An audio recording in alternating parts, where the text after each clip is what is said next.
dumating si Jesus sa lupain ng Caesarea Filipos. Tinanong niya ang kanyang mga alagad, sino raw ang anak ng tao ayon sa mga tao? At sumagot sila, ang sabi po ng ilan ay si Juan Bautista kayo. Sabi naman ng iba, si Elias kayo. At may nagsasabi na kayo si Jeremias o isa sa mga propeta. Kayo naman, ano ang sabi ninyo? Sino ako? Tinanong niya sa kanila. Sumagot si Simon Pedro, kayo po ang Kristo, ang anak ng Diyos na buhay. Sinabi sa kanya ni Jesus, mapalad ka, Simon, anak ni Jonas, sapagkat ang katotohanan ito, hindi inihayag sa iyo ng sino mang tao, o hindi ng aking amang nasa langit. At sinasabi ko naman sa iyo, ikaw ay Pedro. At sa ibabaw ng batong ito, itatayo ko ang aking simbahan. At hindi makakapanaig sa kanya kahit ang kapangyarihan ng kamatayan. Ibibigay ko sa iyo ang mga susi ng kaharian ng langit. Ang ipagbawal sa lupa ay pagbabawal sa langit. At ang ipahintulot mo sa lupa ay ipapahintulot sa langit. At mahigpit niyang tinagubilinan ang kanya malagad na huwag sabihin kanino man na siya ang Kristo. Mga kapatid, ang mabuting balita ng ating Panginoon. Pinupuri ka namin, Panginoong Hesukristo. Magandang araw po muli sa inyong lahat. Pwede po ba pakigreet nyo yung mga katabi nyo? God is good. Sabihan niyo po, sobra-sobra. Kumusta po kayo? Sana po kayong lahat ay nasa mabuting kalagayan. Mga kapatid, sigurado po ako na marami sa atin ay may tanong sa buhay. Pero alam niyo po, merong mga tanong na minsan hindi na kailangan itanong. Halimbawa, narinig mo yung barker doon sa bus. Kubaw, kubaw, kubaw, kubaw. Tapos meron pang lalapit magtatanong, Kuya, papuntang Kubaw? Baka sagutin ka ng barker, ay hindi, Davao. Ay wow, di ba? Kanina pa sinisigaw, narinig mo na nga, Kubaw. Tapos magtatanong ka pa. O kaya, kapag nasa restaurant ka, may nakita kang naka-uniforme, may daladalang tray, kumukuha ng order. Meron pa ring tao magtatanong, excuse me, waiter ka ba? Baka sagutin ka. Ay hindi po, security guard ako. Nagkataon lang meron akong dalang spaghetti. O kaya isang teacher, sinabihan, inutos ang kanyang mga pupils. Class, get one piece of paper. Sigurado, meron pa rin mga bata magtatanong, Ma'am, one piece of paper po. Kaya nga, nagagalit, nakukonsumi ang mga guro, hindi po ba? Sumasagot, ay hindi, kumuha kayo ng isang rim, gagawa tayo ng nobela. Merong mga tanong na hindi na dapat tinatanong. Hindi po ba? Kasi sinabi na, binanggit na, pinakita na, obvious na. Pero meron namang mga tanong din na kailangan nating itanong para tayo ay makasiguro. Amen? Nung minsan po, inanyayahan akong mag-bless ng isang bangko. Ako po yung nagmamaneho sa sasakyan. Ito pong sakristang ko, kita nyo naman yung palaging nagsiserve sa akin dito sa misa. Daig pa ako, siya agad nakasuot na ng sutana, nakatabi dito sa aking gilid.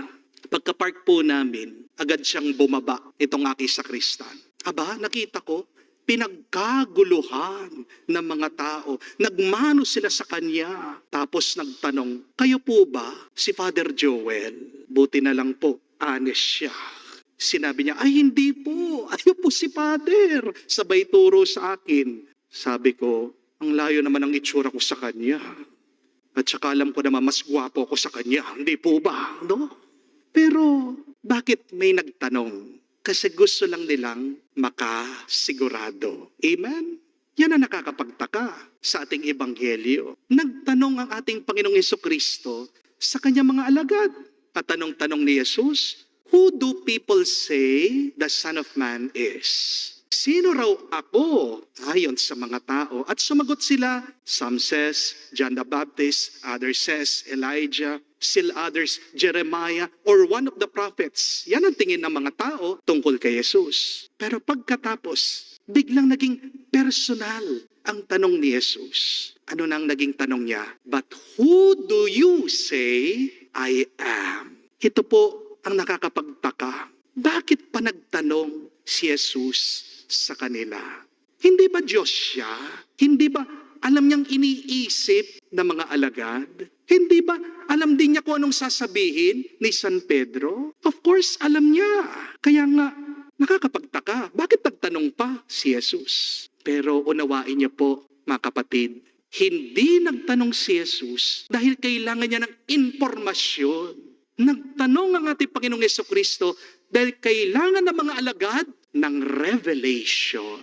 Jesus was not asking because he did not know the answer. Jesus was asking because he wanted the disciples to discover the truth. Parang isipin niyo po, isang mahusay na teacher. Minsan, di ba, ang guro, alam naman niya yung sagot.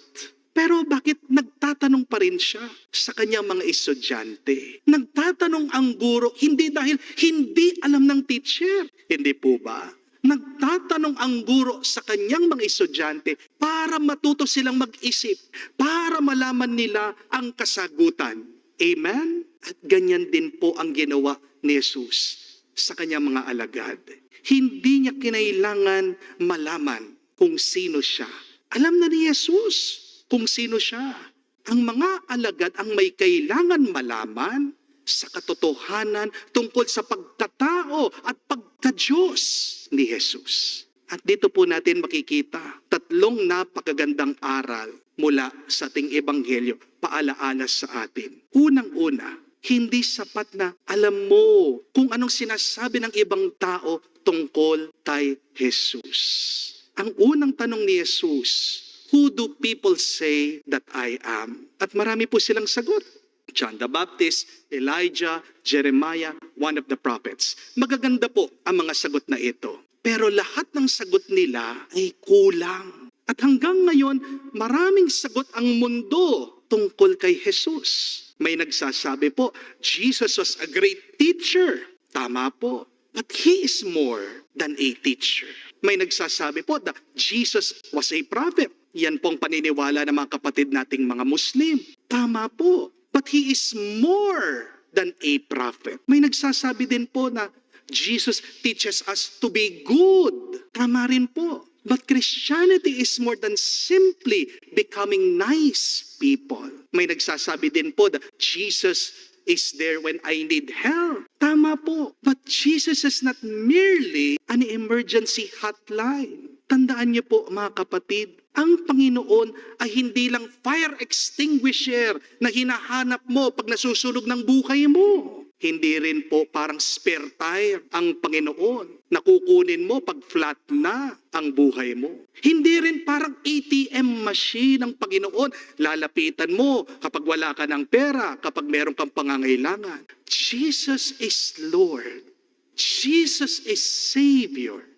Jesus is the Christ. Jesus is the Son of the living God. Kaya nga, pagkatapos po tinanong ni Jesus, ano ang sabi ng ibang tao? Tinanong naman niya sa kanila, "But who do you say that I am?" Mga kapatid, darating ang panahon sa buhay natin. Hindi na magiging sapat ang pananampalataya na galing natin sa ibang tao. Hindi na sapat na sabihin mo, Katoliko ang iyong nanay. Hindi magiging sapat sa iyo na religious ang asawa mo. Hindi na magiging sapat na palasimba ang pamilya niyo. Hindi magiging sapat din na sabi ni Father kasi sa homily, darating ang panahon na ikaw mismo haharap ka sa krus mo. Amen? Darating ang panahon na ikaw mismo ang magkakasakit. Ikaw mismo ang masasaktan, ikaw mismo ang kawawalan, ikaw mismo ang maghihintay ng sagot sa iyong mga panalangin. At kapag dumating na ang mga oras ng pagsubok na ito, hindi sapat ang pananampalataya ng ibang tao para lumakas ka. Kung gusto mong lumakas, kailangan may sarili kang paniniwala, pananampalataya kung sino si Jesus. Ang sarili mong pananampalataya, siyang magbibigay sa iyo ng sigla. Amen? Kaya huwag kang magdepende sa sabi ng ibang tao tungkol kay Jesus. Ikaw mismo, hanapin mo siya. Ikaw mismo, kilalanin mo siya. Ikaw mismo, sana maranasan mo siya para mapalakas kanya. Amen? Pero pangalawang aral po, marami po sa atin ang maraming alam tungkol kay Jesus. Pero pwedeng hindi mo pa rin siya kakilala. Napakalaki pong pagkakaiba nito. There is a big difference between knowing about Jesus and knowing Jesus. Halimbawa po, alam ko po marami po sa inyo ang may alam tungkol sa buhay ng mga artista. Hindi po ba? Alam niyo yung mga pangalan nila, alam niyo kung saan sila nakatira, alam niyo kung sinong asawa nila, alam niyo kung sino mga anak nila, alam niyo yung mga show nila. Minsan, pati yung mga bago nilang girlfriend at boyfriend, alam niyo din, hindi po ba? Pero, tanong ko po ito sa inyo, kapag kumatok kayo sa bahay ng mga artista, gusto niyong pumasok, gusto niyong makipagkwentuhan, papayagan po ba kayo na makapasok sa bahay nila? Yes or no? No. Baka patawag pa nga ang security guard. Baka itaboy kayo, paalisin kayo. Hindi po ba? Bakit hindi ka papapasukin dun sa bahay ng artista? Alam mo naman siya idol mo siya alam mo lahat ang tungkol sa kanya Hindi po ba? Kasi ang problema, maaaring alam mo ang artista, pero hindi kanya kakilala. Amen? Understand that information is not relationship. You can know many things about someone without actually knowing the true person. At posible din po ito kay Jesus. Pwedeng alam mo ang 10 Commandments, pwedeng kabisado mong rosaryo, pwedeng memorize mo ng novena, pwedeng alam mo, kabisado mo mga Bible verse, pwedeng ikaw ay nagsisimba bawat linggo. Pero pwedeng posible din na hindi mo masagot yung tanong, sino ba si Jesus sa buhay mo? Mga kapatid, unawain niyo po, hindi dahil alam mo si Jesus na automatically may relasyon ka na sa Kanya. Dahil ang tunay na pagkikilala kay Jesus ay hindi lang po nakikita sa bukang bibig natin. Ang tunay na pagkilala kay Jesus ay nakikita sa paraan ng ating pamumuhay. Tandaan niyo po ito, being church is not the same as being converted. Marami po sa atin pala simba, pero hindi naman nagbabagong ugali nila. Hindi po ba? At magbabago lang ang buhay mo. Magiging mas mabuting pag-uugali mo kung kakilala mo si Jesus. Kung may relasyon ka sa ating Panginoong Jesucristo. Amen? Kaya nga po ang tanong, kapag may problema ka, si Jesus ba ang una mong nilalapitan? Kapag kailangan mong gumawa ng malaking desisyon, tinatanong mo ba yan kay Jesus? Kapag galit ka, nanggigigil ka, naalala mo ba yung paraan na tinuro ni Jesus na magpatawad ka? Kapag may pera ka, naalala mo ba yung mga mahihirap, kamukha ni Jesus? Kapag merong taong nakasakit sa iyo, sinusunod mo bang habilin ni Jesus na ipagdasal mo ang mga kaaway mo? Mga kapatid, ang pagkakakilala mo kay Jesus ay nakikita sa iyong pamumuhay. Remember that. Your life reveals your real answer to the question, who is Jesus for you? Kaya kapag sinabi mo, Jesus is Lord, pero naghahari-harian ka, napakayabang mo, talaga ba na Lord mo si Jesus?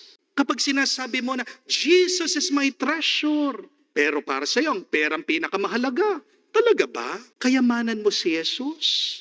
Kapag sinasabi mo, Jesus is the bread of life, pero hindi ka naman excited na magsimba, masabik ka na mag-eat all you can, talaga ba?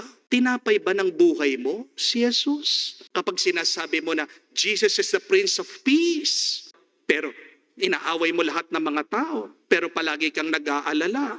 Talaga ba?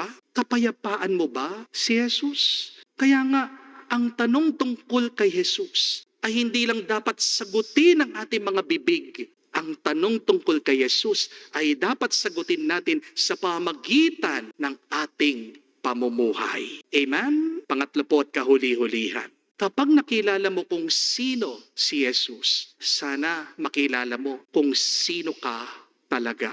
Your belief in Jesus will shape who you are. Sinabi po ni Simon Pedro sa Ebanghelyo kay Jesus, "You are the Christ, the Son of the living God." At pagkatapos po sinabi ni San Pedro kung sino si Jesus, pansinin niyo po, ano naman ang sinabi ni Jesus tungkol sa kanya? "You are Peter, and upon this rock I will build my church." Napakaganda po nun. Sinabi ni Pedro kung sino si Jesus, at pagkatapos si Jesus naman, sinabi niya kung sino si San Pedro. Parang sinasabi ng Panginoon, ngayon, kakilala mo na kung sino ako. Ipapakita ko naman sa iyo kung sino ka. Mga kapatid, napakaraming tao ngayon nalilito at napakarami nilang tanong sa Diyos. Sino ba ako talaga?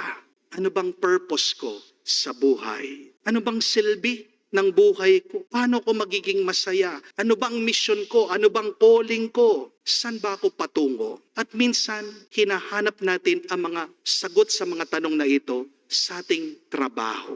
Iniisip ng ilan, kapag naging successful na ako, makikilala na ako ng iba. Ang ilan naman, hinahanap po ang sagot sa pera. Sinasabi na, kapag yumaman na ako, magiging somebody na ako. Hinahanap ng marami ang sagot sa social media. Naniniwala na kapag marami na silang followers, views, likes, magiging importante na sila. Pero ang problema, ito po, kapag dito mo kinukuha sa mga bagay na ito ang identity mo, anong mangyayari sa iyo pag nawala sila? Ang tanong, kung ang identity mo ay nasa trabaho mo, kapag nag-retire ka, sino ka? Kung nakikita mong identity mo sa pera, kapag nawalan ka ng pera, sino ka? Kapag nakikita mong identity mo sa kasikatan mo, sa popularity mo, kapag wala nang namamansin sa'yo, sino ka? Pero kapag ang identity mo nakaugat kay Kristo, kahit na mawala ang iyong mga titulo, anak ka pa rin ng Diyos. Amen? Kapag ikaw ay nakaugat kay Kristo, mawalan ka man ng pera, mahal ka pa rin ng Diyos. Kapag ikaw ay nakaugat kay Kristo, iwan ka man ng ibang tao, hindi ka iiwan ng Diyos. Kahit na bumagsak ka, meron pa ring Diyos na magbabangon sa iyo. Kaya tandaan niyo po mga kapatid, the closer you come to knowing Jesus, the closer you come to discover your true self. Mga kapatid, marami pong mahalagang tanong sa ating buhay. Alam ko ang iba pag nagdarasal, tinatanong sa Diyos, Panginoon, ano kayang trabaho na kukunin ko? Panginoon, sinong pakakasalan ko? Panginoon, paano ko kikita ng pera? Panginoon, anong gagawin ko dito sa aking problema? Panginoon, anong gagawin ko para gumaling ako sa aking sakit? Mahalaga pong mga tanong yan. Kailangan talaga ng kasagutan. Pero wag nating kalimutan, meron pang mas malalim, mas mahalagang tanong na kailangan nating sagutin. Sino si Jesus para sa iyo? Dahil ang sagot mo sa tanong na yan, ang huhubog sa sagot mo sa marami pang tanong sa iyong buhay. Kaya kung si Jesus ang Panginoon mo, susundin mo siya kahit na mahirap. Kung si Jesus ang tagapagligtas mo, lalapit ka sa Kanya kahit na wala kang ibang makapitan. Kung si Jesus ang mabuti mong pastol, magtitiwala ka sa Kanya kahit na dumaan ka sa mga panganib ng buhay. Kung si Jesus ang daan mo, alam mo na magkakaroon ng direksyon ang buhay mo dito sa mundo. At kung si Jesus ang katotohanan mo, hindi mo babaguhin ang tama para lang maging magaan ang buhay mo. Si Jesus ang buhay mo at mauunawaan mo. Hindi ang pera, tagumpay, popularity ang magbibigay sa iyo ng lakas. At tandaan mo, si Jesus ang muli mong pagkabuhay. Kaya nga, bakit matatakot ka pa sa hirap at kamatayan? Kaya ngayon pong linggo, baka pwedeng wag muna tayong magtanong. Lord, kailan mo sasagutin ang aking mga panalangin? Hinto muna tayong magtanong sa Kanya, Lord, kailan kaya matatapos ang aking mga problema? Pause muna po sa pagtatanong natin sa Kanya, Lord, kailan mo ibibigay ang aking hinihingi? Baka inaanyayahan tayo ng Diyos. Ang ating Panginoon, sagutin mo muna ang pinakamahalagang tanong, sino ba ako para sa iyo? Sino si Jesus para sa iyo? Who do you say Jesus is? At sana hindi lamang po bibig ang sumagot. Sana ang ating panalangin, ang ating mga sagot.